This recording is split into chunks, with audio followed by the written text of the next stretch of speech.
What's going on, everybody? And welcome to the 2024-2025 NBA season and the NBA Betting Show here on the FTN YouTube channel. I'm your host, Dane Martinez, also known as the Spittin' Statistician. We are going to have a cavalcade of stars and sharps coming through this show on a week-to-week basis. Today, we tip it off with my guy, Mike Randle, and of course, Noops, who I haven't actually spoken to since it was Celtics and Mavs about in May or June when we were trying to get you that cash, and that's what we are doing right now. I want to start. We've got some picks, we've got some plays, we've got some leans. We are heads up on something, so you can decide who you want to back there. But Noops, let me start with you, man. I haven't spoken to you in a while, long time. What do you think is kind of like the biggest moves of the offseason, the biggest headline going into this NBA season, which is going to be tremendous, in my opinion? It should be one of the best seasons we've ever had. There's as much talent in this league as there has ever been. I think the big story starts with kind of what we're seeing tonight. Twofold there a little bit. You've got the Knicks. They make the two biggest trades of the offseason, turn depth into one of the best starting fives. I mean, if you look at that starting five, it's really a nice group of players that fit together well. Brunson, Michael Bridges, Josh Hart will be the small forward, power forward, kind of OG Anunoby and Karl Anthony Towns. It's a team that fits together well. Curious to see kind of what happens. But at the same time, guys, you get the Boston Celtics coming off one of the most dominating seasons we've seen in history. And I have not heard one single story, article, conversation about, is this the beginning of a Celtics dynasty? Is this the beginning of one of the best teams we've ever seen? Because again, looking at every statistic, the way they ripped through the playoffs, exact same team this year, and no real reason that they shouldn't have the same team next year. So I think we've got a really interesting game right up here at front. The team that made the biggest changes, playing the team that won the title and probably still should even have a small chip on their shoulder. Fair enough. Hey, Mike, what about you? What do you think? What are some of the big-time storylines, headlines, things that you are looking for at the start of this NBA season? Dane, it's a changing of the guards. That's what we have here. Yes, Boston is the dominant team, but there are so many up-and-coming teams. Zach Graham and I talked on our show, our Fast Break podcast. We love the Orlando Magic this year. Oklahoma City Thunder, are they going to take the next step? And then you have teams like the Lakers. Are they regressing? Are they going to now move down, even though LeBron says today he's going to play 2 or 3 more years? So to me, it's about the new teams, the teams that are moving forward. You have Milwaukee, and the Lakers, Dallas as well, teams that have been there now for a couple of years, but can they get over the hump? I love the young bloods. I love the new teams. That's what I'm excited about. There could be a changing of the guard. I love the Magic in the East, and Oklahoma City, they look ready to take the next step. Last year, they almost made it. So that's for me, the new things, old guard, great teams, yes, but the up-and-comers are here. They arrived, ready to rock and roll tonight. Yeah, I hear you, Mike. As LeBron and KD and others are kind of sunsetting on their careers, right? We get this influx of talent, new faces of the league. And I'm with you when it comes to the Oklahoma City Thunder. I mean, this is a team that was the 1 seed last year. We talk about how there's levels to experience, right? And quite frankly, guys like Hartenstein and Caruso may not move the needle for the casual fan, but to me, those are the exact type of players that can really help a team like Oklahoma City deep into April and May. And can you believe OKC, like, if Holmgren takes a step forward, if Williams takes a step forward, they already have a bona fide MVP candidate in SGA. And so I do think they are a team to watch. But let's get going with the teams that will be in action tonight. The NBA season tips off in Boston with the defending champion Boston Celtics as 6-point favorites against the New York Knicks. Bing bong, 222.5 is kind of the total. We'll start with you, Noops, because you were talking about how the Knicks are all of a sudden one of these teams to contend with their starting 5. But as I look at some of the plays you have for this one, it looks like you're still on the champs, huh? At least early in the game. Yeah, it can be tough. It is banner night tonight, and teams react differently to being there in the stadium. While all that's happening, there'll be a ceremony before the game. I'm not too worried about the Celtics, though. Like I said, there's a lot of reasons for them, given the offseason, what happened to Tatum in the Olympics, all the things like that, for them to still come in with a lot of fire. And if Mazzulla has taught us anything, he has taught us that he really has created a culture here. He knows how to motivate these guys. He knows how to work with them. I think that they will be locked down and ready to go. And just as they did last year, Mazzulla pushes this team hard at the beginning of the game. He knows the advantage of carrying a lead into halftime. The Celtics were the second best team against the spread in the first quarter, the best team against the spread in the first half last year. And I see no reason for that to change. I like Boston here in the first quarter, -2 or better. There's even some 1.5s out there. In the first half, -4 or better. There's some -3.5s out there. I just expect Boston to do what they did last year, come out strong, start these games, the lead. At the same time, as good as the Knicks are, as good as that starting five is, Thibodeau teams historically struggle at the beginning of games. I'm not sure if it's something where it takes them a little bit to work themselves into form, to get that defense going, maybe knowing that they have to play 40, 42, 44 minutes a night. They maybe save a little bit of their powder early in games. Regardless, I do like the Boston in this game overall, but I think they win the game early, salt it away late. I'll go Celtics first quarter, first half. All right, fair enough. Them to kind of get out early. There are also all sorts of narratives out there, right? When they hang the banner, if they come out slow, we'll get to that because it's part of what I'm thinking a little bit later on. You mentioned also Tatum in the Olympics, like sitting on his hind parts for most of the time. But Mike, it sounds like you think he's going to be heavily involved. And one of the things we know about Tatum is it's not just scoring, but his work on the boards as well. And that's where you're backing Jason Tatum, right? Yeah, I love Jason Tatum tonight. Over 8.5 rebounds. This is our FTN model, has a 6.7% edge. We project him for 9.3 rebounds. Tatum has always been solid in big games on the boards, gets a lot of them early, gets them in bunches. He's averaged over 9 rebounds per game last year, and he was even higher than that in the playoffs. You can get this at plus 102 on FanDuel to get over that 8.5 number. If this was at 9.5, Dane, totally not play for me. But 8.5, I think he's getting 9. You're going to have tonight, you're going to have the Knicks, Karl Anthony Towns, not your traditional center, not going to have big man Hartenstein in there grabbing boards. I love Tatum in this matchup to get those boards. Little uncertainty, like Noob says. How are they going to start? Are they going to be hot early? Are they not? Either way, the most reliable part to me that I've seen, Tatum getting those boards in big games. Over 8.5. We have an edge here at FTN at 6.7%, which I love. Anything over 5% is good. 10% is great. And I get it at plus money, plus 102 on FanDuel. Jason Tatum, get me those 9 boards, get to the window, start off on the right foot here tonight.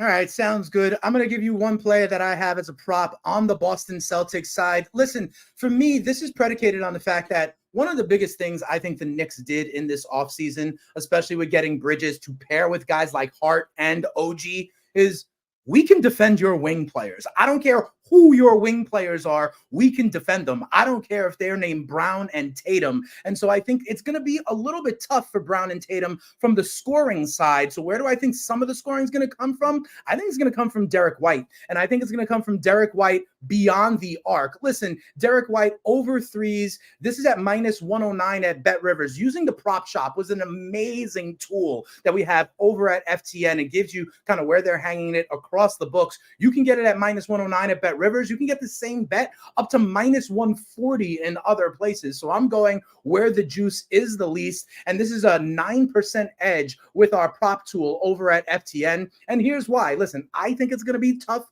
for Brown and Tatum, but Derek White was shooting from beyond the arc. Just go back to the playoffs. He had 3 or more threes in 12 of the 19 playoff games. And he only went under this once if he played at least 31 minutes, okay? This is a guy who shoots around 40% from beyond the arc. He shot 41% from beyond the arc at home last year and 45% beyond the arc in 5 games against the New York Knicks. I think that Tatum and Brown are not going to be able to just drive to the hole against guys like OG, guys like Bridges. They're going to have to kick, and Derek White will be there for 3. So I like this number. Over 2.5 threes for Derek White. Like I said, it's up to minus 140, minus 150 in other places. So I'll take it at Bet Rivers at minus 109.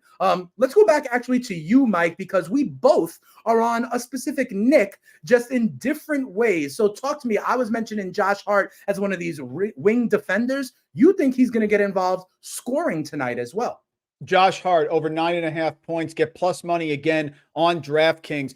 With our model on this one, 11.75% edge here at FTN. Hart not only averaged 9.5 points per game last year, but he had 4.8 points per game in October and 7.4 points per game in January. Point is, second half of the year where he took a larger role, he was getting this number comfortably. He beat this easily from February 1st on. And by the way, Dane, he's beaten this in 9 of 11 games against the Celtics. He's on the floor all the time. That's why we love Tibbs. He goes with his players. He will have the minutes. with the minutes. Give me a couple jumpers. He's aggressive. He developed his offense. He was getting 20 points in multiple games in the playoffs last year. No problem, in my opinion. Plus money, get out of here. Josh Hart, I just need double digits. I think he gets it tonight. Going to be on the floor a ton. Plus money against on DraftKings over 9.5. Josh Hart.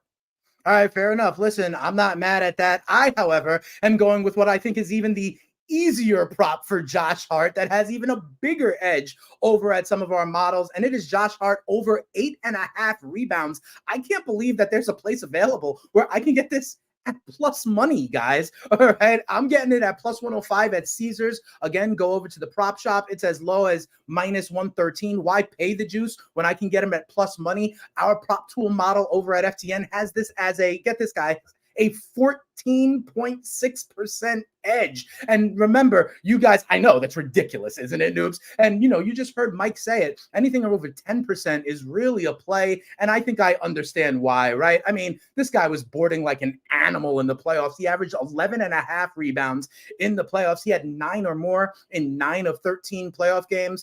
2 of the ones he didn't were times where he was injured really and didn't play the full complement of minutes. But you just said it. The Knicks rotation is really consolidated through some of the trades that they have made. I know Cat is there, but he's not really a traditional big. He's going to be outside a little bit more. And here's the other thing for me, a little known piece of this.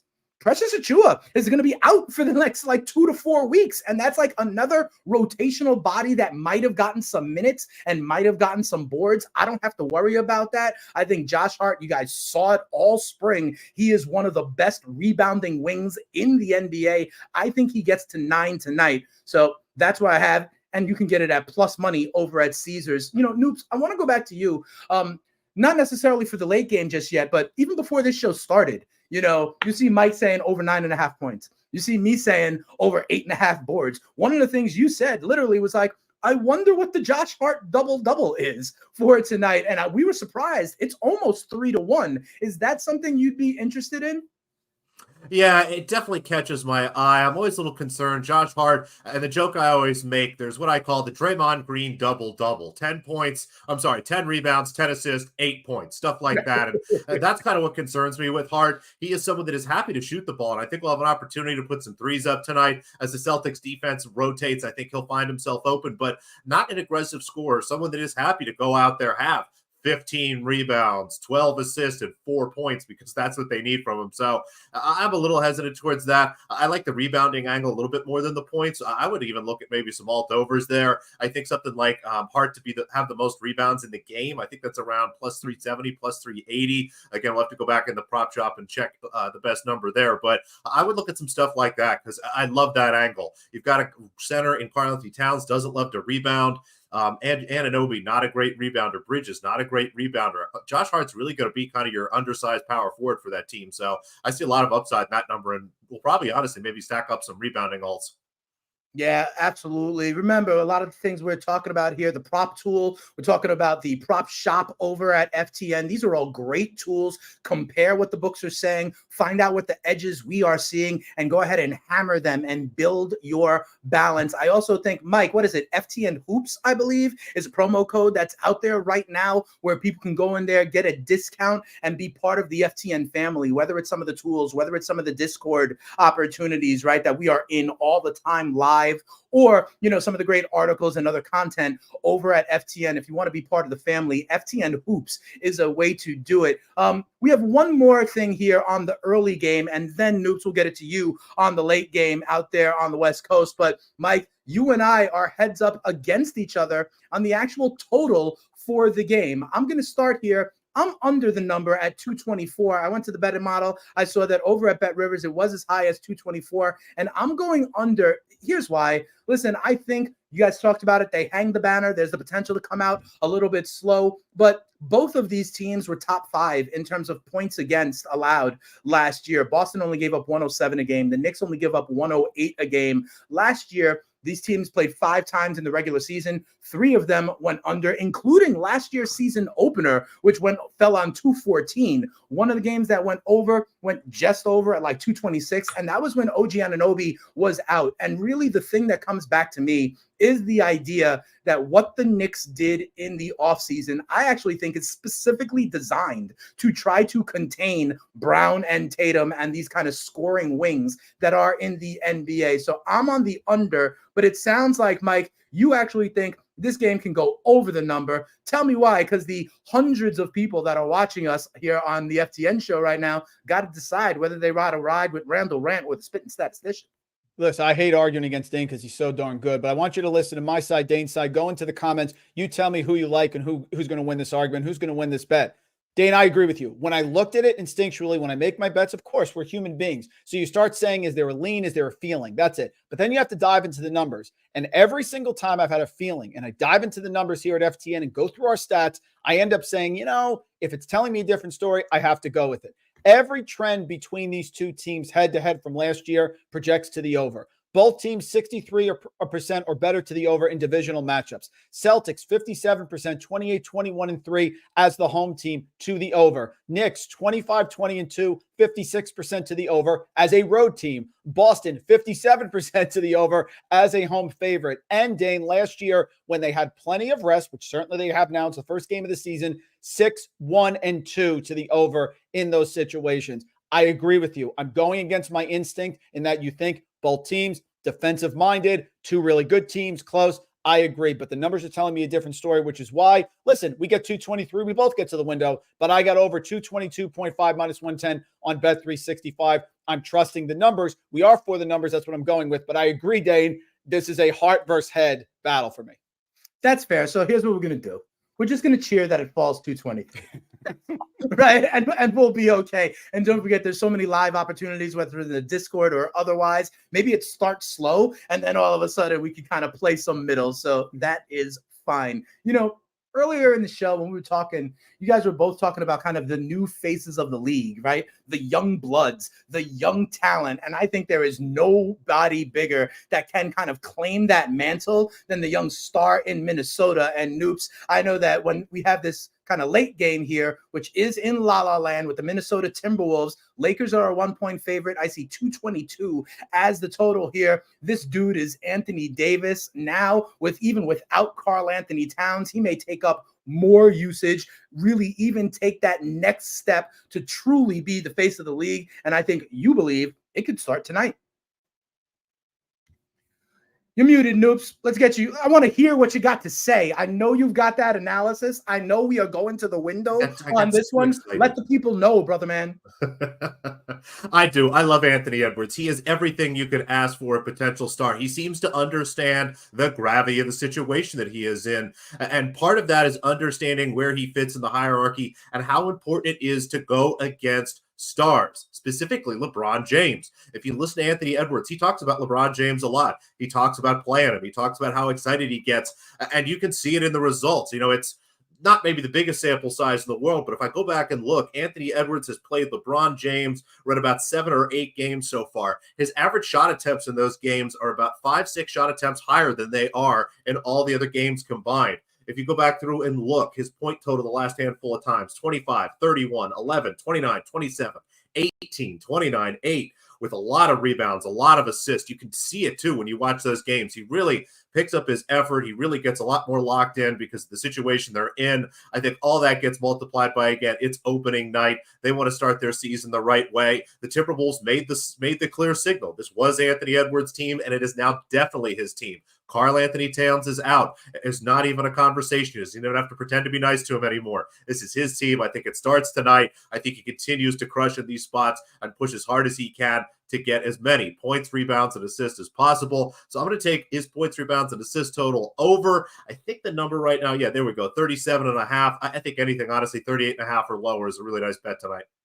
All right, fair enough. Yeah, Anthony Edwards is definitely one of those players that can certainly be ascending. He even said, if you remember in the Olympics, right, he was like, I'm the go-to guy. When I'm on the floor, I'm the go-to guy. Well, we've been talking a lot about this trade, right, with Karl Anthony Towns. One of the pieces that went over on the other side was part of the Villanova Knicks that are now in Minnesota. And Mike, I think you believe he's going to be active on the defensive side of the ball, right? Yeah, let's not forget that Dante DiVincenzo wasn't exactly an elite scorer for most of his NBA career. He was used as a defensive player. He was used as a hustler. And yes, he can shoot, and he was fantastic in the playoffs last year. But he sort of cut his teeth on being a strong defender. We have a huge edge here. Very odd stat for him. 16.7% edge here at FTN on over 1/2 block for Dante DiVincenzo at plus 195, Dane, which is really the attraction for me on DraftKings, because I think it's a better chance that it can happen. That juice is tempting me. Last year in the playoffs, Indiana and the Sixers, he ended up playing 13 games, guys. He had 13 blocks. He had 1 game with 3 blocks, 2 games with 2 blocks. And if you look at his average over the year, guys, he wasn't getting the 30, 34 minutes that he was getting in the second half of the year. So there's Anthony Edwards. They're going to play defense tonight. They're going to be fired up. Dante's first game with Minnesota is going to be very active. He's good with steals, and he's underrated with blocks. I look for props where I get these plus money opportunities. I can see it tonight with Dante. Plus 195, I am in on Mr. DiVincenzo. Just give me one on the perimeter or give me a weak side block when a post player is trying to make a move. That's good enough. Plus 195, I'm in on Dante on the defensive end to get 1 block, Dane. I like that, especially like that plus 195 that was in parentheses right here. You are watching the NBA Betting Show here with FTN, Dane Martinez, the spitting statistician, my guy Mike Randle, and of course Noops, who is one of the sharpest knives in the drawer when it comes to the NBA. And speaking of that, you are going with the big man in Los Angeles. I love the PRA for a guy like Anthony Davis, Noops, because this dude can wind up with 19 boards and get you halfway there on just that. So what are we talking about here for Anthony Davis? Yeah, another matchup handicap play here. Tough early in the season to break down some of these numbers. Hard to know what Minnesota's going to look like with Karl Anthony Towns out there. A little bit more of a wing approach, a little less big men on the floor. But Anthony Davis against Rudy Gobert is just an absolute dead nut win for Anthony Davis if you look over the history. Gobert, one of the greatest defensive centers probably of all time, a 3-time Defensive Player of the Year award. He can't guard Anthony Davis, it appears. Outside of last year's game where Davis played only 12 minutes, scored over 30 points in all 3 other games, had 17 rebounds twice, 8 in the other game, and assists too. Now, a lot of times you look at a big man, you think to yourself, let me just stick to points and rebounds. I want the assist. I want the A here in the PRA tonight because Davis is somebody who's an underrated passer. And again, when he's got the ball and he's working against Gobert, finds a way to get a lot of assists to some of his other players. I look at some of these totals. 4 assists, 8 assists, 4, 5, 6, really big numbers for a guy, again, who's a big man. You don't think of as much of a passer here. So love this matchup for him tonight. I know there is always a chance, knock on wood, Anthony Davis could get hurt because that's kind of what he does. But I just have to survive one game here. I think he dominates tonight like he has against this Minnesota team and against Gobert for years. Give me Anthony Davis over 40.5 PRA. I think that's fine up to 41.5. Fair enough. Hey, Noops, now that it's basketball season again, tell us, what are some of the things you're going to be working on here with FTN besides obviously giving people winners here on the NBA Betting Show? Yeah, we'll have Hoops with Noops in written form 4 times a week. That'll be Monday, Tuesday, Thursday, Friday. We got a Hoops with Noops video. I think we'll probably end up doing that on Mondays, maybe Fridays as well. And as always, I'll be floating around in the Discord. Get in there. That's honestly my favorite part about all the FTN stuff. The tools, the models, all that stuff's easy. That's just free money and you got to click around. But the Discord is where you get all these great conversations, big, brilliant ideas, a lot of good stuff going on in there. I'm always floating around. Be sure to tag me if you want to talk basketball. But otherwise, there'll be plenty of stuff popping out.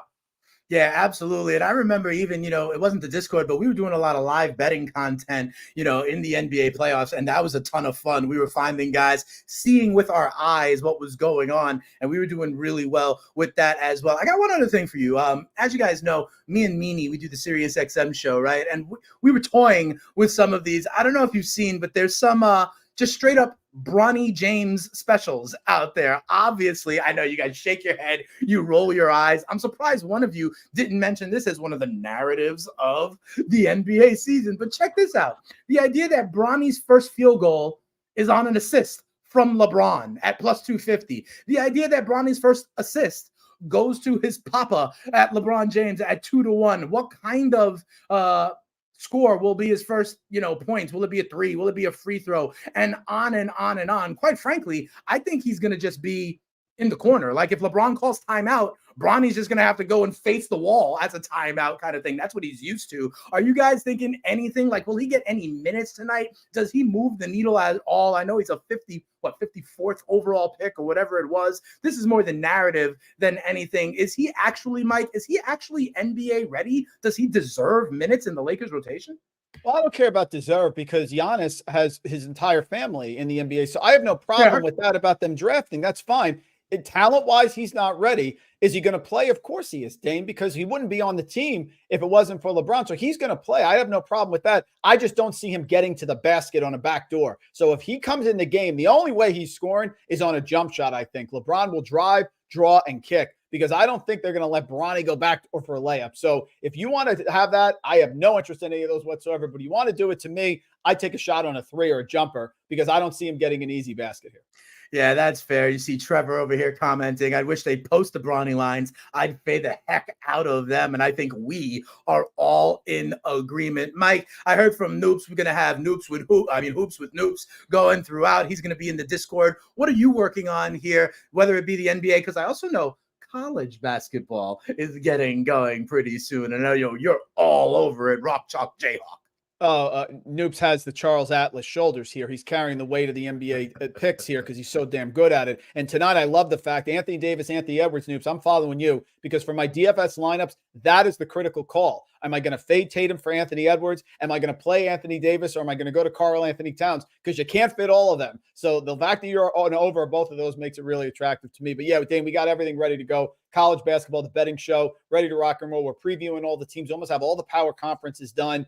So much great stuff here. You want to get in our Discord, our picks, our futures. I have a lot of strong opinions here. Forget Purdue. Forget UConn, by the way. Very overvalued early in the Big East. A lot to get into, but I'm looking forward to it. NBA season is here. Zach Graham and I doing the Fast Break podcast twice a week. All the great things we're doing here for the charting team. Can't wait to get started. FTN Fantasy starts tonight.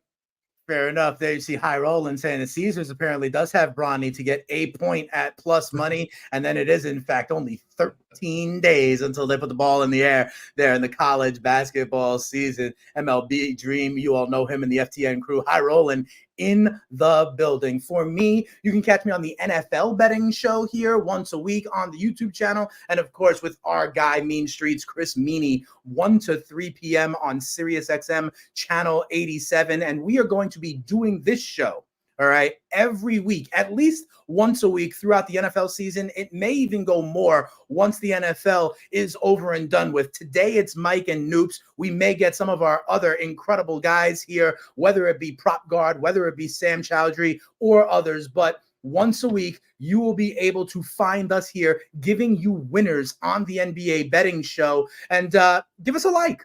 Give us a follow, subscribe, so this way you get notified when we go live and you can go ahead and make some cash on that slate. Well, for my guys, we got Noops in the building, Randle Rant in the building. I am merely the spitting statistician, Dane Martinez, telling you to put all of these together in a conservative alt-line parlay, maybe if you want, and really go crazy to start the NBA season. But definitely take these plays, run to the window right now. But before you do, go to the prop shop to make sure you get the best of the number regardless. That's really should just be part of your process no matter what you are doing. We put the ball in the air tonight, and FTN is for the numbers, and we will be holding you down all NBA season. We'll see you again next week. But for now, may the winners be yours. Peace.